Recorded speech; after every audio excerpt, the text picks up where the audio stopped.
Are you the quiet guest waiting for me? Can I talk to you for a moment?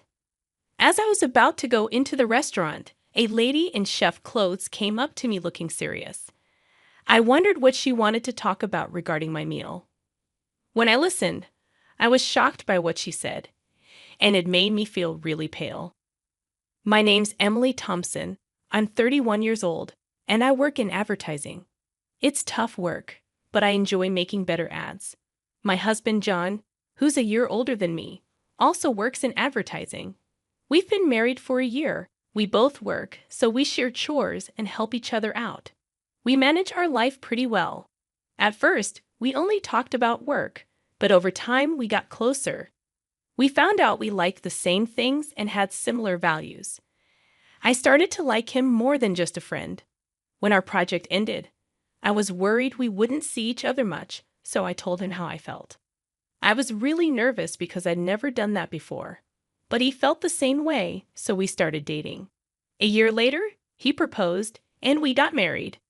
Before we got married, John told me he'd been married before and divorced. They were married for a year and didn't have kids. They split up because they didn't agree on things. It seemed like John was sad about it. He was a bit cautious about love because of what happened before.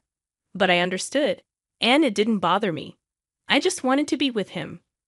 Our marriage was happy, but then I started to realize what it meant that John was divorced. After we got married, we moved close to where we work. John's parents live nearby, and we get along well. Our life together has been better than I thought. I was worried about living near my in-laws at first, but they'd always been nice to me because we both we're busy during the week. But on weekends, we spend a lot of time together. We both like cooking and trying new recipes. It would be nice to go out to eat sometimes too. But I have an allergy to certain fruits, like strawberries and apples, which belong to the rose family. Even if a dish seems safe, these fruits might be hidden inside, making it hard for me to eat out. Even a tiny bit of contact with these fruits makes my skin turn red and swell. I feel bad asking about ingredients at restaurants and have started avoiding dining out because of this. I developed this allergy as an adult, which was surprising at first. I remember a time when I ate a lot of strawberries and my mouth swelled up, making it hard to breathe. Finding out about this allergy meant I could no longer eat my favorite fruits like strawberries, apples, pears, and peaches, which made me sad. I've had allergic reactions even after eating food I thought was safe, which made me more nervous about eating out or buying ready-made meals. This added stress to my life.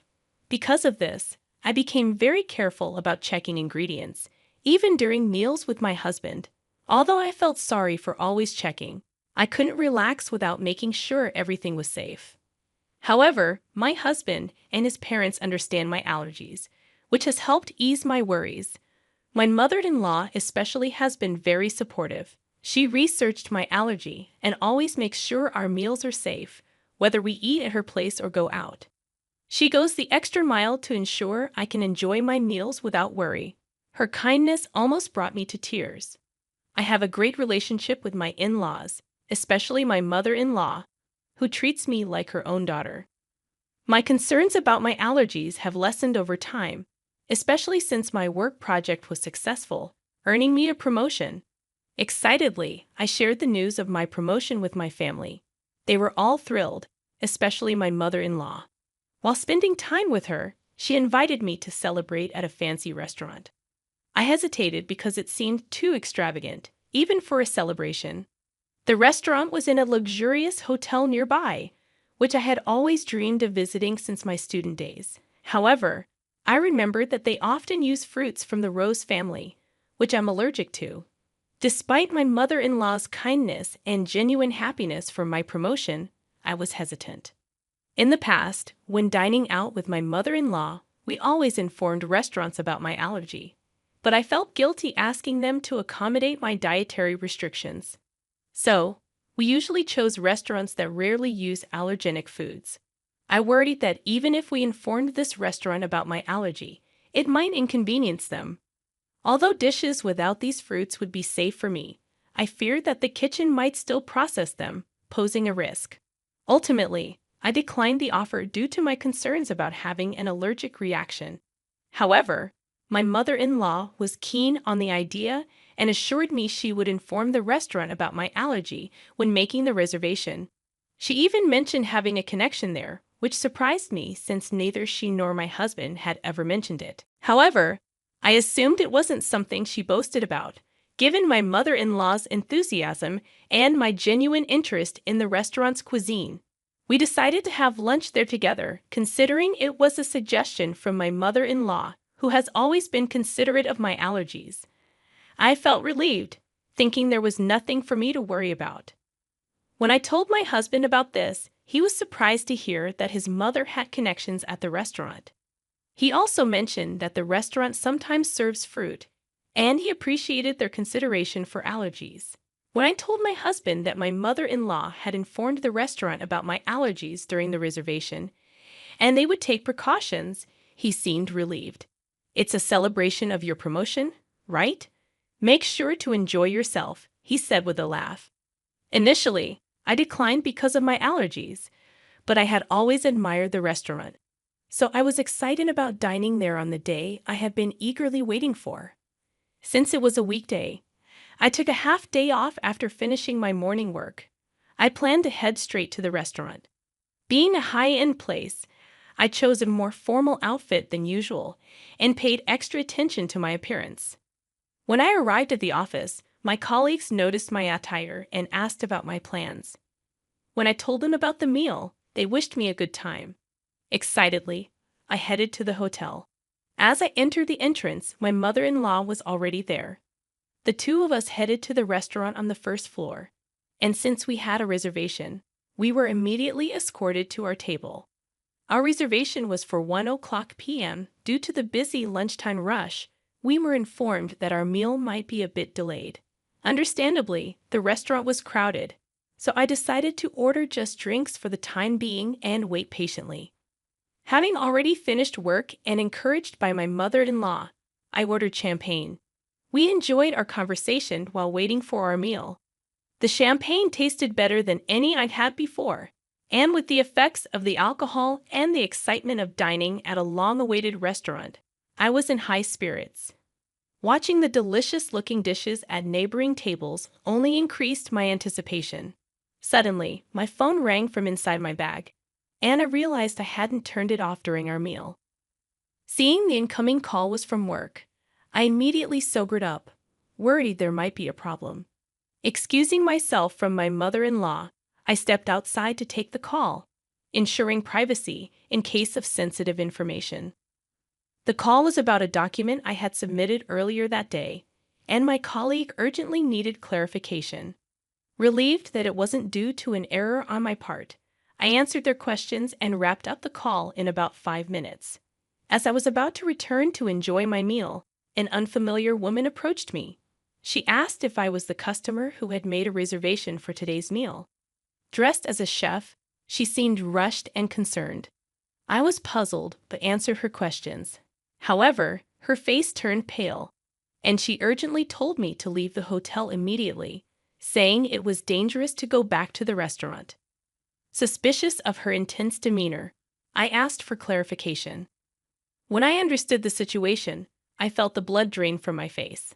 I quickly hailed a taxi waiting in front of the hotel and headed home. That evening, my mother-in-law called, furious that I had left her at the hotel and returned home without saying anything, causing embarrassment. My mother-in-law was furious about me leaving without a word, especially since she had reserved a special course to celebrate. She began to berate me, which was completely out of character for her. I had always seen her as kind and gentle, but she was yelling at me with such intensity that I started to doubt the image I had of her. Usually, I believed the kind mother-in-law I knew would be concerned if I left without saying anything, but now she seemed solely focused on scolding me. As she continued, she even criticized my parents and how they raised me. Her anger was so intense that I began to wonder if the rumors about her were true. Even as she yelled at me, I stayed silent, trying to process what was happening. Finally, when she seemed to calm down a bit, I quietly asked her about informing the restaurant about my allergies. She had assured me that she had done so, but the restaurant wasn't aware of my allergies at all. In fact, the meal they served had ingredients that I was allergic to, not just in the dessert, but also in the main courses. These allergenic ingredients were used in marinades and sauces, which weren't obvious just by looking at the food. The woman who approached me earlier had taken the reservation call from my mother-in-law and hadn't been informed about my allergies. She noticed the allergy badge on my bag and came to check, being the chef responsible for our meal that day. If she hadn't informed me, I would have unknowingly consumed the allergens, which could have led to a severe reaction. Initially, I doubted that my mother-in-law would purposely expose me to allergens, but considering the woman's actions and knowledge about my mother-in-law's true nature, I quickly believed her. This woman turned out to be my husband's ex-wife, Kate Young, who now works under her maiden name. She assumed I was the new wife because she believed my mother-in-law wouldn't have female friends, especially someone of a similar age. Before they married, Kate lived with my husband's parents and faced mistreatment from my mother-in-law. She, too, initially believed my mother-in-law was kind and gentle, but she realized the truth once they started living together.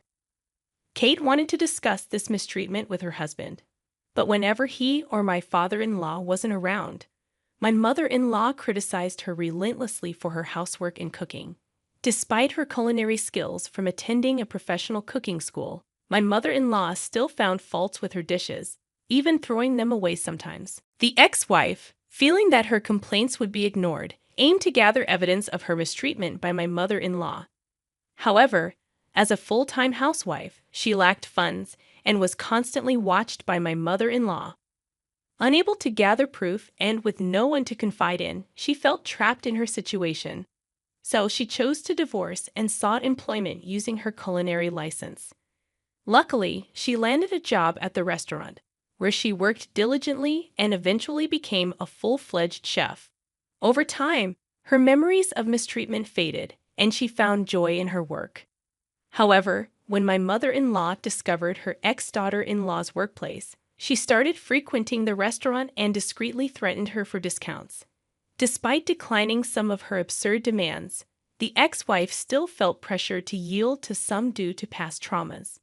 The connection my mother-in-law mentioned referred to the ex-wife.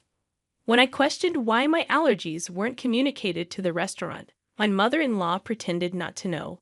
She claimed she must have informed them, shifting the blame to the restaurant staff. However, knowing that the reservation call was handled by the ex-wife, it's likely that my mother-in-law deliberately didn't mention my allergies, intending to blame the restaurant. But I was already onto her game. Considering the restaurant's strict guidelines on allergies and the recording of calls for dispute resolutions, it was clear that they would have accommodated my dietary needs if informed. Facing the undeniable evidence, my mother-in-law, not anticipating recorded proof, fell silent. I pressed on, questioning why she hadn't mentioned my allergies this time. Until now, she had always been cautious and concerned about them. I couldn't imagine why she would act this way, given our previously good relationship. I sought an explanation, shocked by her behavior. After a brief silence, she defiantly shouted, revealing her envy and resentment towards me. She despised me for receiving praise at work and being more liked in the neighborhood than her. Arrogantly, she claimed that even if I spoke out, no one would believe me. Her outburst left me stunned. It was hard to believe she was capable of such actions. However, I had collected evidence to reveal her true nature and confronted her with it. Everyone present, including my parents and my husband John, had heard her berate me and admit to purposely exposing me to allergens. After leaving the restaurant, I had immediately gone to my parents' house and had John join us. We discussed our next steps when she called, so I swiftly switched the call to speaker and started recording it for evidence. As a result, we had her incriminating statements on tape. Taken aback by my revelation, she asked in a shaky voice if John was there with us. She never expected her son to find out. In response, John, who had been silent and emotionless while gathering evidence, spoke up. His suppressed anger was evident as he expressed disbelief at his mother's actions. She hastily began making excuses, but her desperate attempts seemed insincere, especially after her earlier outburst. His anger flared as he shouted not only towards Kate, his mother, but also towards her mistreatment of his ex-wife. John was really angry at his mom, Emily. He didn't even want to think of her as his mom anymore because he found out something bad about her. He was so mad that he decided to cut ties with her completely, even though she begged him not to. His parents said they would take legal action against her for something really serious, and John hung up on her without listening to her side of the story. When he told his dad about it, his dad was also furious and suggested getting divorced from Emily. They kicked her out of the house and left her with no money or family to help her. She pleaded with John to help her, so he got her a small apartment and paid the first month's rent. He told her to find a job, but she didn't seem motivated to work. Instead, she kept bothering John and his family for money. John was really stern with her and made sure she couldn't come back to their house. Eventually, she got a job at a supermarket, but she still seemed like she was having a hard time on her own. John and his wife, who's telling the story, hope that Emily will start taking care of herself and leave them alone. They think Emily was jealous of the wife because she was successful and well-liked in the neighborhood. Emily used to bully John's ex-wife, but now they're friends. John apologized to his ex-wife for not noticing the bullying sooner. She's moved on and is happy with someone else now. After dealing with Emily, John and his dad threw a party to celebrate the wife's promotion at work. She's determined to keep working hard without worrying about Emily anymore.